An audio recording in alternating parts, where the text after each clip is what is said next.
السلام علیکم ورحمۃ اللہ وبرکاتہ. الحمد للہ رب العالمین والصلاة والسلام علی سید المرسلین نبینا محمد وعلی آلہ وصحبہ اجمعین اما بعد. فعن ابی ہریرہ رضی اللہ عنہ ان النبی صلی اللہ علیہ وسلم كان اذا عطس غطى وجهه بيده او بثوبه وغض بها صوته. اخرجه احمد والترمذی وابو داود وصححه الالبانی رحمہ اللہ. محترم بھائیوں، چھینک کے لیے نبی پاک صلی اللہ علیہ وسلم نے کچھ آداب اور سنن ہمیں بتائے ہیں. یعنی جب انسان کو چھینک آئے تو چھینکنے کے وقت کے لیے کچھ آداب اور سنن ہمارے لیے مشروع ہیں. ہمیں ان کا اہتمام کرنا چاہیے. اس میں بہت سارے خیر اور بھلائی موجود ہیں. میں نے آپ کے سامنے جو حدیث پیش کی ہے اسے اور اس کے علاوہ اسی معنی کی کچھ اور حدیثیں آئیے ہم پڑھ کر کے اس حالت کے چھینکنے کے کچھ آداب کو جان لیتے ہیں. حضرت ابو ہریرہ رضی اللہ تعالیٰ عنہ سے مروی ہے، کہتے ہیں کہ نبی پاک صلی اللہ علیہ وسلم نے ارشاد فرمایا، اللہ رب العالمین کو چھینک پسند ہے اور اللہ رب العالمین تثاؤب کو، جماہی کو ناپسند فرماتے ہیں. لہذا جب تم میں سے کوئی چھینکے اور الحمدللہ کہے تو جو سننے والا مسلمان بھائی ہے اس کے اوپر یہ ضروری ہو جاتا ہے کہ وہ چھینکنے والے کے لیے یرحمک اللہ کہہ کے دعا کرے.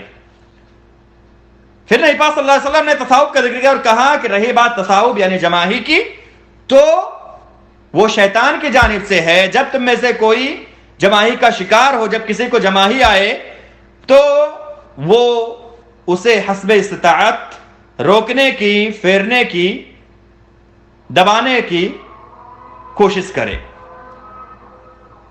کیونکہ جب تم میں سے کوئی تصاوب کا شکار ہوتا ہے، جماہی کا شکار ہوتا ہے تو شیطان اس سے ہنستا ہے. یہ متفق علیہ روایت ہے. ایک روایت میں ہے کہ جب تم میں سے کوئی جماہی کے وقت ہاں ہاں کی آواز نکالتا ہے تو شیطان اس سے ہنستا ہے. اس حدیث سے ہمیں یہ معلوم ہوا کہ جب ہم چھینکیں تو الحمدللہ کہیں، اور جو ہماری چھینک اور الحمدللہ کہنے کو سنے اسے چاہیے کہ وہ یرحمک اللہ کہہ کے ہمارے لیے دعا کرے. جبکہ تصاوب کے بارے میں نبی پاک صلی اللہ علیہ وسلم نے فرمایا کہ شیطان کی جانب سے ہے.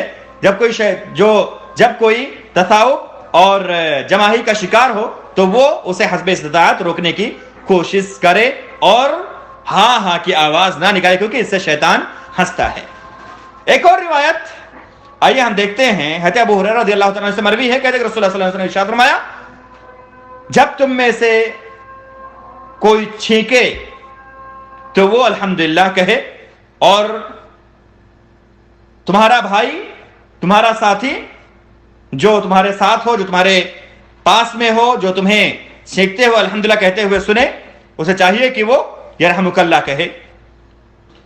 اور جب تمہارا ساتھی یرحمک اللہ کہے تو تم اس کو یہدیکم اللہ ویصلح بالکم کہتے ہوئے دعا دو. یہ بخاری شریف کی روایت ہے. اس سے ہمیں یہ معلوم ہوا کہ چھینکنے والا الحمدللہ کہے گا، اس کا ساتھی، اس کے پاس موجود لوگ یرحمک اللہ کہیں گے، اور جو چھینکنے والا ہے یرحمک اللہ کو سننے کے بعد جب لوگ یرحمک اللہ کہہ کے اسے دعا دیں تو اسے چاہیے کہ وہ یہدیکم اللہ ویصلح بالکم کہہ کے لوگوں کو دعا دے.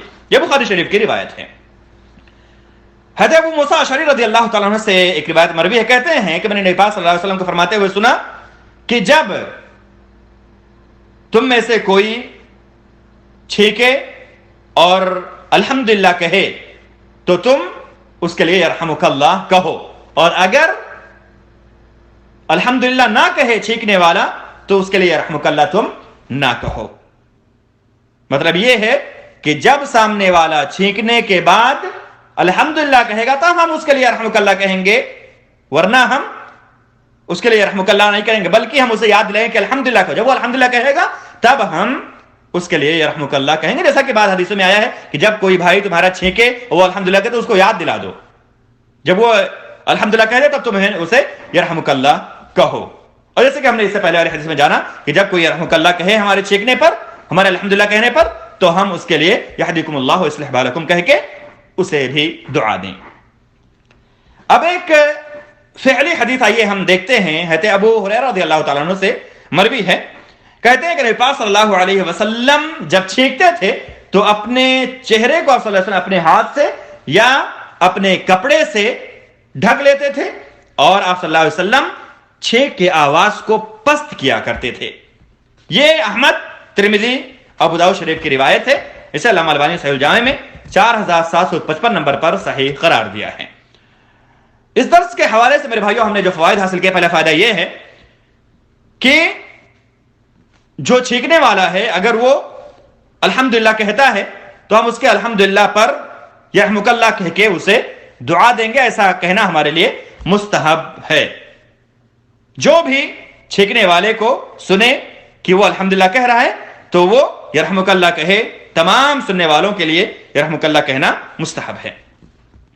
اسی طرح سے ہم نے یہ جانا کہ اگر کوئی شخص چھینکنے کے بعد الحمدللہ نہیں کہتا ہے تو اسے یرحمک اللہ نہیں کہا جائے گا، بلکہ جیسے کہ بعض روایتوں میں آتا ہے کہ ہم اسے یاد دلائیں، وہ الحمدللہ کہے، پھر ہم یرحمک اللہ کہیں گے۔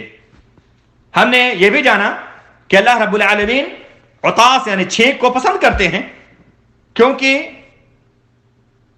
وہ نشاط اور خفت کا سبب ہے۔ چھینک کے